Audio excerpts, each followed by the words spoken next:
জয় হিন্দ, welcome back to my channel Bangla body fitness. তো বন্ধুরা, একটু আগে যেটা আপনারা দেখলেন আমি মারতে মধ্যে পড়ে গেছি। তো বন্ধুরা, এটা আপনি সিরিয়াস একটা আমি কথা বলি, কেন হয়েছিল বন্ধুরা, আমি অলরেডি ওয়ার্কআউট করে নিয়েছি আগে, করার পরে আমি ভিডিও আপনাদের জন্য বানার জন্য মানে ডেডলিফট মারতেছি। হালাকি এখানটা ওয়েট কম আছে, তার মানে সত্ত্বেও আমার মাথা চক্কর মারছে। তার কারণটা কি জানেন বন্ধুরা? এদিকে আমি দুটো আপনাকে কথা বলি, আপনারা ধ্যান দিয়ে শুনুন। প্রথম নাম্বার কথা বন্ধুরা, ডেডলিফট আমরা মনে করো ফার্স্ট অবস্থায় মারতে পারি, যেমন ওয়ার্কআউটের আগে। মনে রাখবেন বন্ধুরা, ডেডলিফট কথা থেকে ডেড মানে মৃত্যু। মনে রাখবেন ওয়ার্কআউটটা কি? ডেডলিফট, বিশাল ডেঞ্জার ওয়ার্কআউট। তো এটা আপনারা যদি করেন সঠিকভাবে তাহলে কিছু হবে না, আর সঠিকভাবে না করেন, দেখুন আমার যেরকম পজিশনটা হলো একটু আগে, এটা কিন্তু খুবই মারাত্মক পজিশন একটা। আপনারা একটু মনে সতর্ক রাখে এই মতো ওয়ার্কআউট করেন তাহলে ভালো, বুঝছেন? না হলে কিন্তু আপনাদের এই মতো রিস্ক হতে পারে।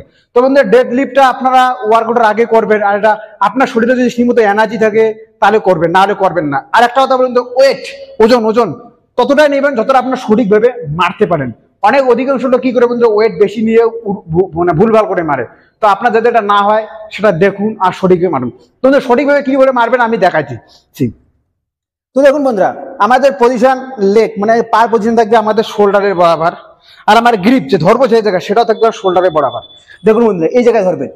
হালাকি আমার গ্রিপ বর্তমানে এইখানটা, তো গ্রিপ না আমি এইখানটা ধরবো আমার শোল্ডারের মেজারমেন্টে নিয়ে বন্ধুরা আমি মারবো। আপনাকে দেখাবো আমি, আমার পজিশন এরকম থাকবে, এরকম থাকবে।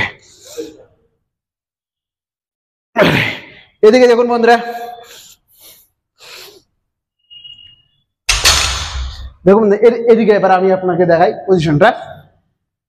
ধ্যান রাখবেন, অনেক লোকে ভুলভাল করে মারে, তো আপনার যাতে এটা না হয়।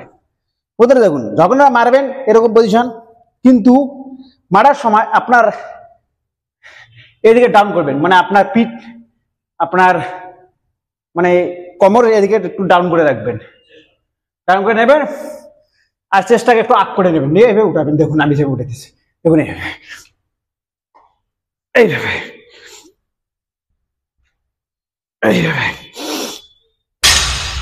ইয়েস বন্ধুরা, আমি বেশি মারি দেখাবো না, কারণ আমার আবার নতুন চক্কর মারে যাবে, আবারও উল্টে করতে পারি। তো এটা যাতে আপনার না হয় ভালো করে ধ্যান দেন, দেখুন আর জিনিসটা বুঝুন, আর ওইভাবে মারবেন। আর বেশি ওজন কখনোই উঠাবেন না, নাহলে আপনারও রিস্ক হতে পারে, বুঝতে পারছেন বন্ধুরা?